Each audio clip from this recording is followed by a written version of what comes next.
Hey, what's up, punks? My name is FlipLaScript, and I make creepypasta series and Star Wars videos.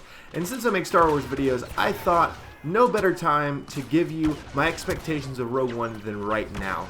Granted, as we get more and more closer to Rogue One, such as a week or two away, I'll probably do a lot more Star Wars themed stuff, especially once we get more trailers. I know that there was a trailer and it was leaked, and I actually saw it, but I will leave that out for you guys because I know there's a lot of difference in opinion. Some of you want that potato quality and you take it and you just run with it like me, and other people, they want an official release, and I can respect that. So no spoilers on that video. However, I will be talking about what I saw from the very first teaser trailer as well as the celebration behind the scenes trailer. But these are my general expectations of the video, some pros and some cons that I would like to see, so let's get right into it. Number one, Darth Vader getting badly injured or hurt. I don't mean he loses an arm, something minuscule, something that they can fix in a matter of a couple of minutes. The reason why I say badly injured is, and I'll provide a photo just in case you guys didn't see it, is I'm talking about the Force Unleashed badly injured, to where he basically loses his mask, or Ahsoka versus Darth Vader in Rebels, where he basically loses part of his mask. Something that would impede him from being on the same ship as Princess Leia at the beginning of Episode 4, because this really takes place generally right before Episode 4, because this is how they stole the Death Star plans that Princess Leia has. So he cannot get very badly injured because that just wouldn't be canon. And another way is a character living in a very odd, messed up way that would fuck with the canon. And my example of that is if Jyn Erso lives, for example, or Forrest Whitaker's character living, for example, and they just say, screw the Empire, I'm gonna get my revenge, I'm gonna do this, this, this, and this, because guess what? Their characters aren't in 4, 5, 6, or 7, and I really doubt they're going to be in 8 and 9, because this is about 40 to 60 years, depending on how you see it. It should be really about 35 years before Episode 8, if I'm correct. But really, none of these characters should survive. If they survive, they need to survive in a soft way, such as, I'm going to work every day to make sure the rebellion wins, and they have like a minuscule role, like a lieutenant or a captain, and they're somewhere else during the Civil War, and that's why you never see them. Something like that, but a big way saying, I'm going to get my revenge, I'm going to do this, this, and this, because guess what? They never do. Another thing is episodic characters such as Luke Skywalker or Obi-Wan Kenobi, or Ben Kenobi as he goes in the OG trilogy, at the wrong age, in the wrong dress, and the wrong outfit in general. So if you see, because, wait, I can't say that, so never mind. With the rumor that Darth Vader is going to be in Rogue One, it's okay for him to be in Rogue One because he has his mask, he has his suit, he has everything. Because that's not really going to age as well as, say, Ben Kenobi. If you show Ben Kenobi on the desert and he looks more like his prequel self, where he has color in his hair, he doesn't have the rags, and he has like a white beard and then grayish, whitish hair. If he has color in his hair, it only takes place directly before Episode 4, so that would be a canon mess up, generally big, like huge in my opinion. And if you show Luke Skywalker as a teenager, granted, I think they're going to shy away from those things because those would be big mistakes to do. And also, Luke Skywalker, Mark Hamill is not that age that he was when he did the original trilogy, and Sir Alec Guinness has been long gone for many, many years, so you wouldn't be able to find anyone to do that. So I really hope they shy away from showing what an episode character is up to at that time during Rogue One, because I just think it's a big mistake. And if you do take that route, this goes along with what I'm saying. If you show Ben Kenobi, if you show him or Luke Skywalker, and they talk to, say, like Jyn Erso or something like that along those lines, and they're not going to remember it because they don't touch on it in 4, 5, and 6, so that would mess up the canon big. And this is my biggest fear that I have, because it's already true. It's already confirmed at least one character is going to be in it, and that is a Clone War character or a Rebels character not appearing correctly in Rogue One. And I say that because Forrest Whitaker's character is based, and it is a character from the Clone Wars.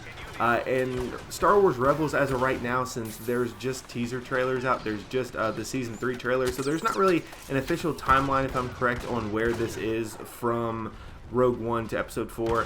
I think it's 1 to 2 years away, and they even included that they were rescuing Wedge Antilles from a Imperial training facility. So they're including a bunch of characters. Even Leia's appeared in Rebels. So they're doing characters that appeared in the live action movies and the episodic movies. So who's to say they won't include a Rebels character in Rogue One, since they're already doing a Clone Wars character in Rogue One? I just don't want it to mess up the canon.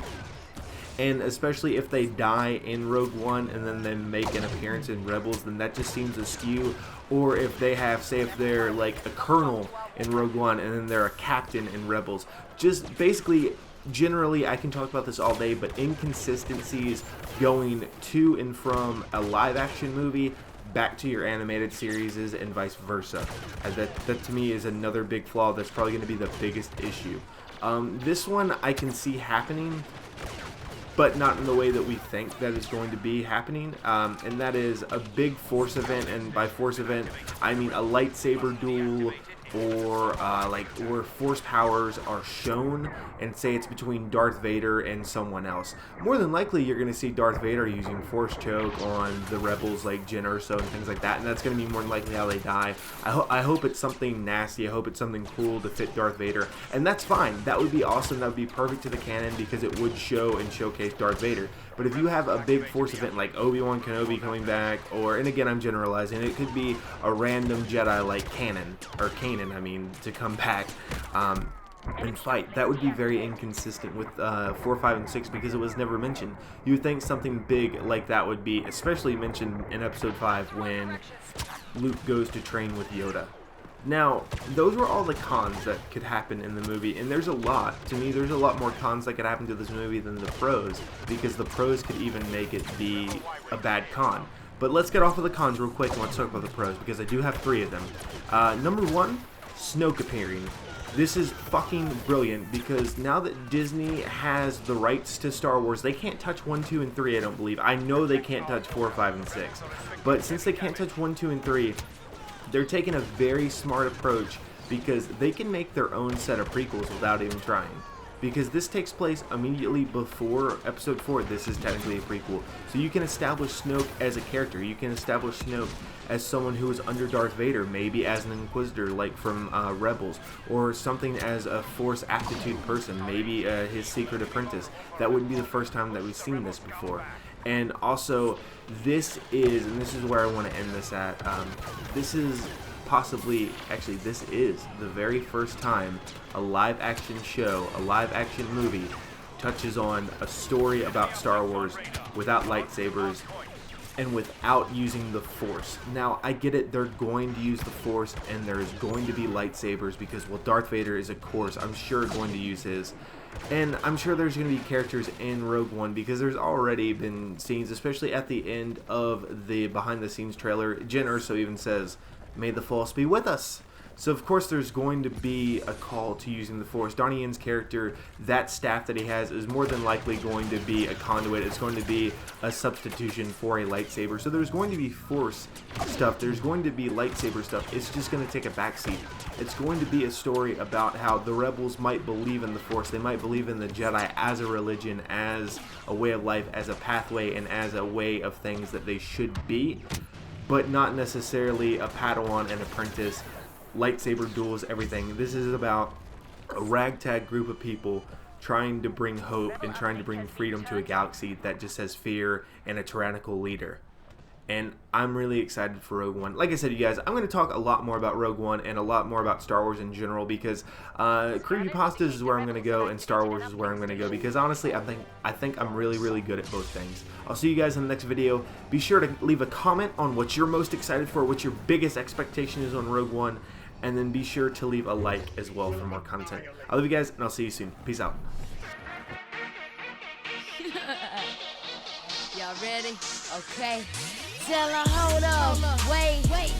Y'all better stop that. I'm trying to get this money, and you just trying to cop that. Tell her, hold up, wait.